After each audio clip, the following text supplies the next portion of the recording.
Hello, friend.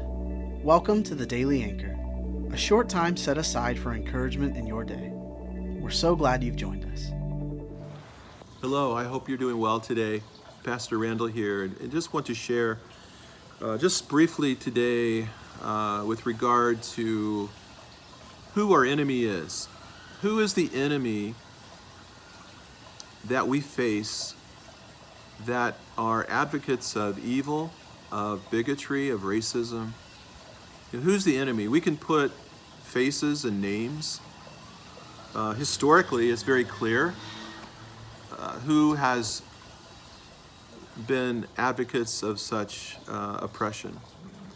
But we learn something from Ephesians chapter 6 relative to who our enemy is. And I'd like just to read a few words here from this chapter. Finally, be strong in the Lord and in the strength of his might. Put on the whole armor of God that you may be able to stand against the schemes of the devil. For we do not wrestle against flesh and blood, but against the rulers, against the authorities, against the cosmic powers over this present darkness, against the spiritual forces of evil in the heavenly places. So it's very clear here that we're not wrestling oppression, the struggle to set at liberty those who are oppressed. We're not wrestling against humanity when we look at, say, the 30,000 foot view of this, when we look at what's really going on here. It's evil that is manifest through people, for sure, through those that, whether privately or publicly, they declare themselves as being complicit or even being advocates of some form of injustice. But what Paul is saying here, the church at Ephesus is saying to us today as Christ followers, is that's just the symptom. That is just the manifestation of evil in the world today. And there are dark forces at play here, dark powers, principalities and powers of the air.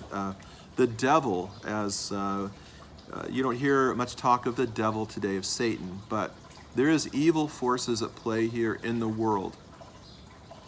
And as I said, they do manifest those dark forces in the lives and actions of people. So, but the tension, the wrestling against evil should be done in prayer by God's people, and that we would embrace these qualities and pray in these qualities into our lives. If we really want to be ambassadors of justice and be advocates of change for our Black community, our friends, our brothers and sisters, whether we know them or not, we consider them our brothers and sisters in the world today, all the oppressed. We're to be about truth. We're to be about righteousness, peace, faith, salvation, the Word of God, the living Word of God, and praying in the Spirit.